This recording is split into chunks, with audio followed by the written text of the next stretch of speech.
I am Nathaniel Rumpel-Jantz, and I am your local boss man, and this week's episode I am ditching the glasses, throwing them away, because we're talking about Zelda, we're talking about Mario, and in particular we're talking about why the Zelda series should be a bit more like the Mario series. Now, I'm not referring to, say, they should have platforming in Zelda or more platforming in Zelda. That's not what this conversation is about. It's actually about the spin-off games. Woo! Zelda, and why Zelda should embrace those spin-off games. Alright, so spin-off games are nothing new for the Zelda series. We've had the Tingle series like Tingle's Rosy Rupee Land and Balloon Trip, Magical Kingdom, whatever it's called. Some crazy names for those Tingle games. And then we've also had things like Link's crossbow training, and oh man, what else? I think I'm forgetting some other spin-off games. But the point is that there's been Zelda spin-off games before. Hyrule Warriors! Hyrule Warriors! That's a spin-off game. So we've had spin-off games in the past, and there's nothing inherently wrong with spin-off games. In fact, they usually sell pretty well. Link's crossbow training is actually has sold better than some Zelda games have. And Hyrule Warriors, on a console with only a 10 million user base, has sold over 1 million copies. So obviously, this stuff works. It's something that fans desire and sells. And Mario is kind of the same way. It's almost gotten to the point where some of Mario's spin-off games are actually more popular than the Mario series. As an example, the UK, Nintendo UK recently did a poll on Twitter trying to find out everyone's favorite Wii U game. And the title that took the number one spot was Mario Kart 8. That beat out, right behind it, I believe, was Super Smash Bros. And then right behind that was, what was the number 3? Hyrule Warriors, and then it was the Wind Waker HD, and all of those games were ahead of New Super Mario Bros. U and Super Mario 3D World. Basically, the two main Mario games that have come out on Wii U were beat out by a spin-off game, and that's crazy to me. Obviously, Mario Kart 8's become a huge series unto itself, but it was just a spin-off idea off the main Mario franchise. And that success has kind of made me want more of the same out of the Zelda series. Obviously, Mario's done a lot more than just the Mario Kart series. You got Mario Tennis, which at times has been pretty good. You had the Paper Mario series, Super Mario RPG. What else? Some would argue the Super Mario Land series, even though they're technically officially part of the main line of series according to Nintendo. Some would argue that Super Mario Land and Super Mario Land 2 are spin-off games. Obviously, there's the Yoshi games and the Wario games. Those were Mario characters that spun off into their own series. It's crazy when you think about all the spin-off games that Mario is responsible for, and we're just scratching the surface of all the titles that are out there and all the side characters that have gotten their own games. Heck, I'd be remiss if I didn't mention Mario's man in green, Luigi. He's gone off and had 2 adventures where he's basically a Ghostbuster with a vacuum cleaner on his back, sucking up ghosts and cleaning up mansions. Like, that's crazy, and that's a concept that came from a character that's part of the Mario series. So, I look at it like this. Mario is the most relevant IP Nintendo has because they have not just settled on Mario being this singular idea. Mario has a mainline franchise. There's the 2D games, the 3D games, but they're all part of the mainline Mario franchise. The Super Mario 64s of the world, the Super Mario Bros. 3, the new Super Mario Brothers, the Super Mario Galaxy, and Sunshine, and all these games, they're all part of the main Mario franchise. That would be what you kind of call the Zelda franchise, the Ocarina of Times, the A Link to the Past, the A Link Between Worlds, the Skyward Swords, the Twilight Princesses, the Legend of Zelda, the Zelda 2s, all those games. That would be the main Zelda franchise. Just like Mario has its main franchise. But Mario's got so much more than its main franchise. And there's nothing wrong, I think, if Zelda explores this even more. If Zelda branches off into more games. As an example, imagine that Sheik gets her, because it's Princess Zelda, own side game. Okay, so Sheik gets its own side game explaining what happened in those 7 years in Ocarina of Time that Link was asleep. So you could have Zelda's transformation into Sheik, and all the different things Sheik did to become such a good Sheikah for Link to take some guidance from when he became an adult. So it's one of those things where there's a perfect opportunity for a side game there. And if that takes off, what's to say that Sheik can't have future installments, kind of like Tingle did? Because Tingle, I think, had 2 or 3 games released. I don't remember exactly. Only one of them came to Europe. Everything else was in Japan, so I don't exactly remember how many there were. But that's kind of getting past my point here, that there's a great opportunity there for a side game. But let's look beyond that. Zelda is known for mini-games. Lots and lots and lots of mini-games. So you know how there's a Mario Party, and we just had Mario Party 10 come out, and it's fun and everything. It didn't revolutionize the whole Mario Party thing, but it's still a fun game. Mario Party is pretty much always fun. Why can't there be a Zelda Party? Mini-games are kind of part of the whole Mario thing now, but if you actually play through a Mario game, mini games aren't really part of the main Mario franchise. Like, it's not, you don't walk into a shooting gallery in Mario. You just don't. Mario's about platforming and costumes and doing lots of crazy things and all the boss fights. That's what Mario's all about. Jumping, of course, can't forget the jumping.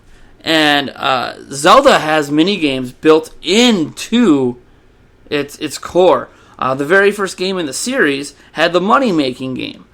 And every game since has had some form of mini-games in it.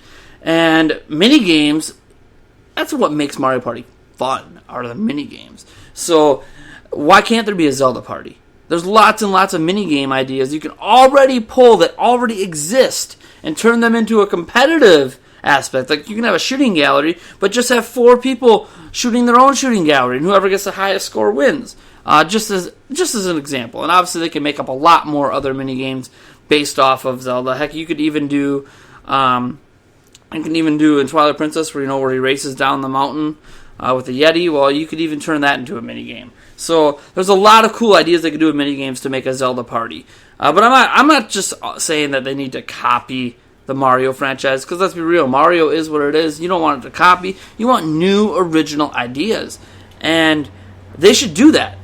They should. The Legend of Zelda could benefit from having a huge spin-off of various characters and various games and become extremely relevant in the gaming market today. This isn't me suggesting that Zelda is not already relevant. This is me saying that it could be more relevant than it already is.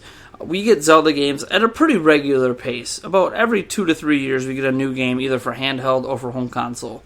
And that's great, and I love it. But in the meantime, we could easily be getting more Hyrule Warriors, more Link's Crossbow training, more Mario Kart Zelda Edition. There's more things they could be doing with the Zelda series to expand it. And what's great about all of this is that it can lead to more merchandise. Nintendo loves making new amiibos all the time. Well, they could easily make a whole bunch of new amiibos for all the different Zelda spin-offs they have, for the Hyrule Warriors, for the Tingle games, for a Sheik game, for a game about the Resistance in Twilight Princess. There's a lot of ideas they could throw out there and create Zelda's kind of own kingdom, own universe. In short, I believe that the Zelda series should be more like the Mario series in expanding itself to all of the different side content out there. And I actually think the Zelda series makes more sense to do so. If you think about all the characters that exist in the Zelda universe and how little we know about those characters, having side games for all those various characters would be more beneficial than it is to the Mario series. We have side games for Yoshi, we have side games for Wario, but neither of them really expand on Yoshi and Wario as a character very much. It just continues what was already set up within the Mario universe. Whereas, we can learn the background story for lots of elements of the Zelda series. From Tingle, which we've already gotten with the Tingle game, so they've already proven they can do this. We can get the backstory with Sheik or Impa, the Resistance, and the King of Hyrule, and heck, even a game all about Princess Zelda herself.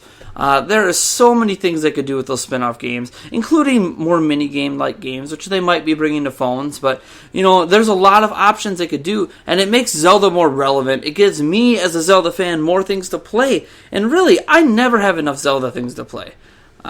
It's not going to oversaturate anything. It doesn't even need to be made by the main Zelda team. There's no reason that it's going to slow down the Zelda series from developing. I mean, does Mario Kart 8 slow down the next 3D Mario from happening? Of course not, because they're handled by different teams. And that's what can easily happen here with the Zelda series. They could expand it and create a whole bunch of new games surrounding it and really expand the Zelda universe, as it were. I mean, isn't that what we were always theorizing and talking about anyways? So why not give it to us in game form and let us enjoy it firsthand? I mean, we'd love those things. And the beauty is they don't even have to work like a Zelda game. They don't have to be action-adventure games. They don't have to. Heck, they could be a Dynasty Warriors game.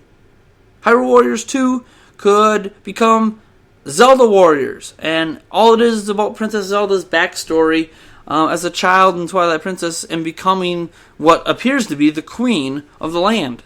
There's a lot of different ways they could tell these stories. And I just want them to explore the Zelda universe more. I want them to be more open to creating fun, unique experiences that we as Zelda fans can enjoy when we're not getting new Zelda games.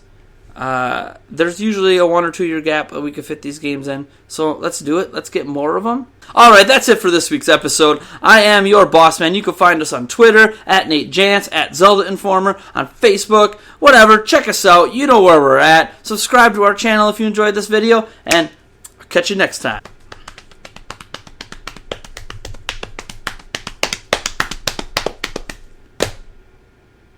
Hey everyone, welcome to the Real Talk segment. A little bonus thing we're doing at the end of the episodes. Haven't come up with an official name for it yet, so we're just sticking with Real Talk for now. So, Real Talk, this video was like my 20th attempt at the video. I actually had a really, really great episode recorded. It was very coherent, kind of funny if you ask me, and that fell through. That video got deleted, and the second video I recorded of it got corrupted. So here we are with a rushed episode recording the day before it's coming out, and that upsets me because you don't get the same quality that you become accustomed to with my series. So I apologize for my ramblingness and all that other crazy stuff going on. Otherwise this week, I've been having a ton of time playing Splatoon. I just got up to level 8. I know there's some people at level 20. There's people dominating at A+ ranks in ranked battles, and I haven't even experienced ranked battles yet. But hey, I'm here. I'm playing the game. I play it at my own pace. I got stuff to do, life to live. But I'll catch up eventually. I'll get to that level 20. I'll get those sweet items. I'll get that paintbrush rocking. Actually, I'm more of the caliber 52 or whatever item that is than a paintbrush user, but yeah, that's really all I have to say in this episode of Real Talk. I just want to apologize for that video quality. That's not what you've grown accustomed to. I'm also still looking for a new intro and outro, so if you guys know Adobe After Effects to do some cool stuff, why don't you submit some intros and outros to me, to Nathan@ZeldaInformer.com. Reminder, we have E3 in, less than 10 days. Crazy. And we might actually be doing something extra special at E3. I might bring that announcement to you next week. We'll see what happens. Still talking to my Nintendo rep. You guys have a good day. It's been fun. Peace out. Snoop Dogg.